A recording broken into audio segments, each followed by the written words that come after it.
সড়কে রিকশা নিয়ন্ত্রণে নতুন ফাঁদ তৈরি করেছে ট্রাফিক বিভাগ।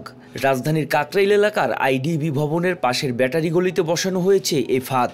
বাঁকানো লোহার রডের মাঝে সুচালু করে তৈরি এ ফাঁদ ডিঙিয়েই চলছে এখানকার রিকশা ও ভ্যান। আমাদের আটকাতে পারবে সিস্টেম আমরা যখন দেখছি এটা কাটা, তখন আমরা ডাইনামোর দিয়ে বামে নিছি যেন চাকাটা আমাদের অ্যাঙ্গেল হয়ে ঢুকে, কিন্তু যারা মানে কিছু মনে করবে না ঢুকে যাবে তারাই আটকে যাবে এবং কি তাদের এই টায়ার লিক হয়ে যাবে, আমাদের লিক হবে না। আমরা তো অ্যাঙ্গেল ভাবে ঢুকছি বিদায় আমাদের টায়ার পরে নিচে পড়ে নাই, লিকেজ হয়নি।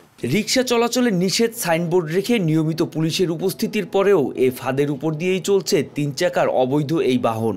মগবাজারে না করছে ঘুরতে দিয়ে আইলাম, সারা জন্য কইছে আমি এমনি আইলাম, সমস্যা না এটা আমি জানি না, তা আমরা না তাহলে আমরা মতো জায়গা। সড়কে দুর্ঘটনা এড়াতে মূল সড়ক রিকশা মুক্ত রাখা জরুরি বলে দাবি খোদ রিকশা চালকদের।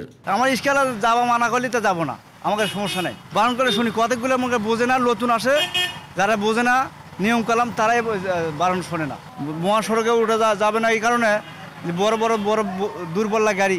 একনল হ্যান্ড ওয়াশ 100% প্যারাবেন ফ্রি, তাই নিরাপদ হাতের জন্য আস্থা রাখুন একনলে। ওরা তো সময় দেবে না, ব্রেক দিবে না, এমন সময় বাড়িতে চলে যায় দুর্ঘটনা করে। মানে কতগুলো আর যারা বোঝে না তারা নতুন যারা আছে। এই যে আমি এখান থেকে যা দেখে এলাম ঘটনাটা কি বাস্তব ঘটনা, ঠিক ওদিকে যাওয়াই যাবে না। তো ও বেড়াটা ওই আপনার আগে যে অটো রিক্সাটা আইলো ও বেড়াটা ডাইরেক্ট আইছে, তো ওর চাকা তো দেখছি বসে যেতে আছে, লিক হয়ে গেছে, এটাই ঠিক হয়েছে। আর এই ফাঁদের কারণে মূল সড়কে রিকশা চলাচল কমে গিয়েছে বলে দাবি এই অটো রিকশা চালকের।